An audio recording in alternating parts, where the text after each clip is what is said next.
Have you ever felt like you are running on a financial treadmill? You are working hard, you are moving, but you never actually get anywhere?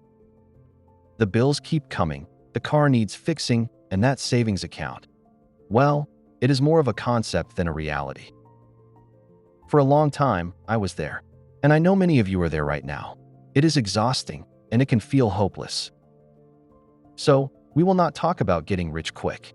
We are going to talk about something far more fundamental and, for many, more important: how not to be poor. We are talking about building a foundation of financial stability that can get you off that treadmill and onto solid ground. This is not about shame or blame. Poverty is not a moral failing. It is often a combination of circumstances, systems, and a lack of access to the right knowledge. So, this video is about the practical, actionable knowledge part. We're going to break this down into 3 core pillars: the mindset shift, the action plan, and the long game strategies. Stick around, because by the end of this video, you will have a clear, step-by-step path forward. Pillar 1, the mindset shift. Before we change our bank account, we often need to change our mindset. Being poor is not just about a lack of money. It is about a scarcity mindset. It is the feeling that there will never be enough, so why even try? We need to replace that with an abundance mindset. An abundance mindset does not mean pretending you have $1 million. It means believing that with the right actions, you can create more opportunities for yourself. It is the belief that your future can be better than your present. The first step in this shift is awareness. You must know exactly where your money is going. Most people in financial struggles are afraid to look. It feels like facing a monster. But once you turn on the lights, you see it is just a messy room that needs cleaning. For 1 month, I want you to track every single dollar you spend. Not in your head, but on paper, or in a notes app, or using a free budgeting app. Every coffee, every grocery trip, every subscription that charges your card automatically. You are not judging yourself yet.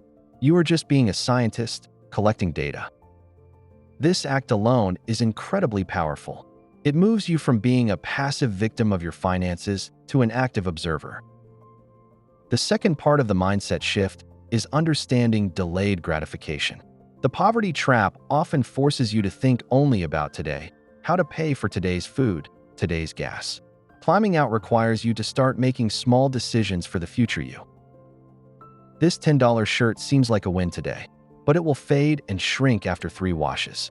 This $40 shirt is a hit to the wallet today, but it will last for years. The poor often pay a poverty tax, buying cheap things over and over because they cannot afford the upfront cost of a quality item. As you get more stable, your goal is to make choices that save future you money and stress. Pillar 2, the action plan. Okay, you have tracked your spending for a month. You have the data. Now, it is time for surgery. This is where we build your budget. And I am going to give you the simplest, most effective method to start, the 50/30/20 rule. 50% of your take-home pay goes to needs: rent, utilities, groceries, minimum debt payments, basic transportation. If your needs are over 50%, which they often are when you are struggling, that is the core problem we need to solve. 30% goes to wants: eating out, entertainment, hobbies, that new shirt you do not need. 20% goes to savings and debt repayment. This is your escape fund. Now, if you are looking at this thinking, you may say, my needs are 80% of my income. I hear you. So, your first mission is to attack the 50%. Mission 1, reduce your needs. Housing, this is the biggest one. Can you get a roommate? Move to a slightly less expensive area? Negotiate your rent when your lease is up? Transportation, if you have a car payment, could you sell it and buy a cheaper, reliable used car with cash? Can you use public transportation more? Carpool. Groceries, plan your meals. Buy generic. Never shop hungry. This is one of the easiest areas to find wasted money. Utilities, call your internet, phone, and insurance companies. Ask for a retention discount. Say, I am looking at a cheaper offer. What can you do for me? You would be amazed at how often this works. Mission 2, target your wants. Now, look at that 30% for wants. This is where you will find the leaks. That daily $5 coffee costs $150 a month. That is not nothing. Audit your subscriptions: Netflix, Spotify, Amazon Prime, gym memberships you do not use. Cancel what you can. The need versus want test. Before any non-essential purchase, ask, is this a need or a want?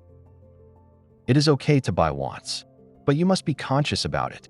Maybe you choose to cook at home 4 times a week so you can enjoy a nice meal out on the weekend guilt-free.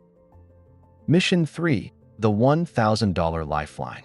Your first financial goal, before anything else, is to save $1,000 as a starter emergency fund.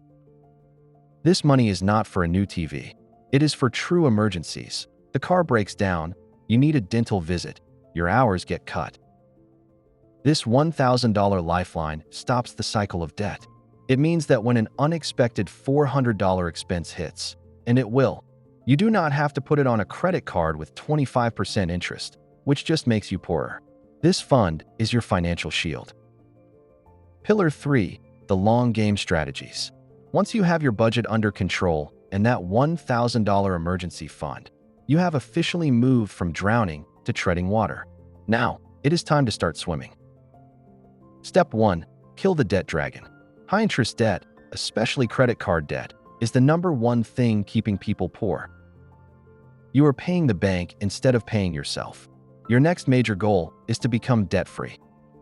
Use the debt snowball method. List your debts from smallest balance to largest. Pay the minimum on all of them, but throw every extra dollar you have at the smallest one. When it is gone, you take that payment and now attack the next smallest debt.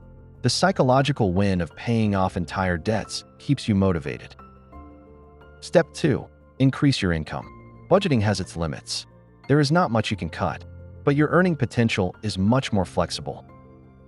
Ask for a raise. Come prepared with data on your accomplishments and market rate salaries. Upskill. Use free or low-cost resources online. Coursera, YouTube tutorials, local community college courses to learn a new, valuable skill. Side hustle. Drive for a delivery service, freelance a skill you have, tutor, pet sit. Every extra dollar here goes directly to your debt snowball and your savings. Step 3. Build your fortress. Once your high-interest debt is gone, you build your emergency fund up from $1,000 to 3 to 6 months of your needs. This is your fortress. This allows you to survive a job loss or a major medical issue without falling back into the pit. Step 4. Invest in your future. Finally, we talk about not being poor forever. The ultimate tool for this is investing. If you have access to a 401k with an employer match, contribute enough to get the full match. It is free money. If not, open a Roth IRA. You do not need to be a stock-picking genius. You can invest in low-cost index funds that track the entire stock market. You are letting your money work for you, over time, through the power of compound interest. This is how you build wealth that lasts. So, let us recap this journey. First, shift your mindset from scarcity to abundance. Track your money and embrace delayed gratification. Second, execute the action plan. Use the 50/30/20 rule, build your $1,000 emergency fund, and cut your expenses. Third, play the long game. Obliterate your debt, increase your income, build a full emergency fund, and start investing. This is not a magic trick. It is a grind. It requires discipline and patience. You will have setbacks, but every single step you take on this path is a step away from the anxiety of poverty and toward the peace of financial stability. You do not have to be poor forever.